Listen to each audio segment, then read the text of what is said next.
বাদশাহ সাহেব তার বউকে বাপের বাড়ি থেকে টাকা আনার জন্য চাপ দিচ্ছে আর বলছে, শোনো, আমার যে ব্যবসার অবস্থা, আমার অবস্থা বেশি ভালো না।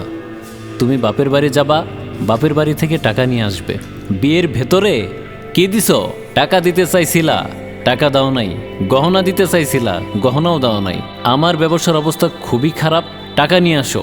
এই কথা শুনে তার বউ বলে, আমি এখন বাড়ি থেকে কেমন করে টাকা চাইব? আমার বাপের অবস্থা তো তুমি ভালোভাবেই জানো। আমার বাপের টাকা দেওয়ার মতো সামর্থ্য নাই।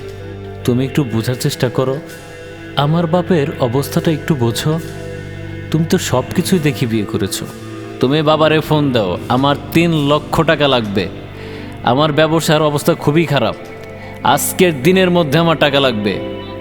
এ বলে তারা ঝগড়া করতেছিল।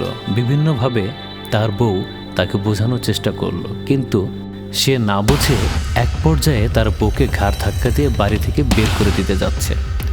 ঠিক সেই সময় তার বোন এসে হাজির। কি হয়েছে ভাবি? ভাই কি হয়েছে? ভাবি কি বের করে দিচ্ছ কেন?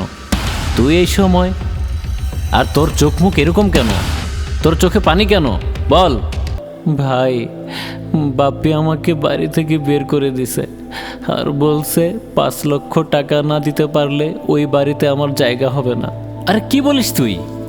ও কি জানে না এই মুহূর্তে আমার 5 লক্ষ টাকা দেওয়ার মতো সামর্থ্য নাই? ও জেনে শুনে এভাবে তোকে নির্যাতন করেছে। তুই দাঁড়া, আমি লজ্জা ছাড়াকে একটা ফোন দিচ্ছি। হ্যালো, কিরে লজ্জা ছাড়া, তোর কি লজ্জা শরম কোনোদিনই হবে না? তুই কি জানোস না এই মুহূর্তে তোকে আমি কিভাবে টাকা দিব? ও তুই আসতেছিস, আয়। এই বলে প্রিন্স বাড়ির ভেতরে চলে আসলো আর বলতে লাগলো, লজ্জা তো আপনার থাকা উচিত ভাইজান। তুমি? হ্যাঁ ভাইজান, আসলাম। আপনি আমার থেকে লজ্জা আশা করছেন কিভাবে? লজ্জা তো আপনার থাকা উচিত। আমি আপনার বাড়িতে আসতেছিলাম। আমি আসার সময় বাসার বাইরে থেকে সব কিছু শুনতেছিলাম ভাইজান, যে আপনি যৌতুকের জন্য ভাবিকে কিভাবে মারধর করছেন, কিভাবে অত্যাচার করছেন।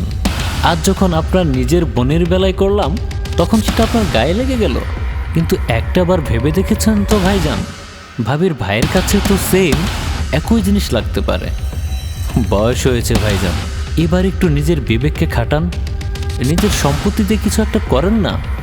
শ্বশুরবাড়ির টাকার প্রতি এত লোভ কেন? আমি আরও বাসার বাইরে ছিলাম, সব শুনে আমরা ওইখান থেকে একটা প্ল্যানিং করেছিলাম যে ওকেও আপনার কাছে পাঠাবো, তখন আপনার কাছে কেমন লাগে এটা জানার জন্য। এবার ওর ভাইয়ের জায়গা থেকে ভাবির ভাইয়ের জায়গায় গিয়ে একটু কষ্টটা অনুভব করেন। আজকের পর আপনার বাড়িতে থাকার কোনো ইচ্ছাই আমার নেই, কারণ একটা অমানুষের বাসায় কখনো মানুষ থাকতে পারে না। চলো লাবিবা। এই বলে প্রিন্স আর লাবিবা চলে যেতে চাইল।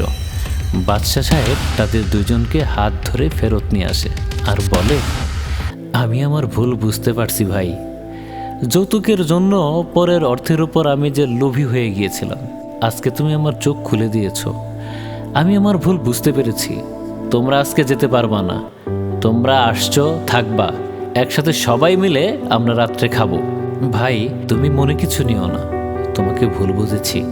এ কথা শুনে প্রিন্স বলে, আমার কাছে আপনার ক্ষমা চাইতে হবে না, আপনি ভাবির কাছে ক্ষমা চান। তখন বাদশাহ সাহেব তার বউয়ের কাছে ক্ষমা চায় আর বলে, আমি আসলেই বুঝতে পারি নাই যে তোমাকে আমি কতটা নির্যাতন করছি। আসলে এই সংসারটা তুমি অনেক কষ্ট করে সামলাও। এই বলে সবাই ঘরের ভিতরে চলে যায়। আসুন নিজের পায়ে দাঁড়াতে শিখি, অন্যের সম্পদে লোভ না করি। আমাদের এই ভিডিওটা দেখে যদি আপনাদের একটু ভালো লেগে থাকে, তাহলে যারা যৌতুকের পক্ষে তাদেরকে দেখানোর জন্য হলেও একটা শেয়ার করবেন প্লিজ।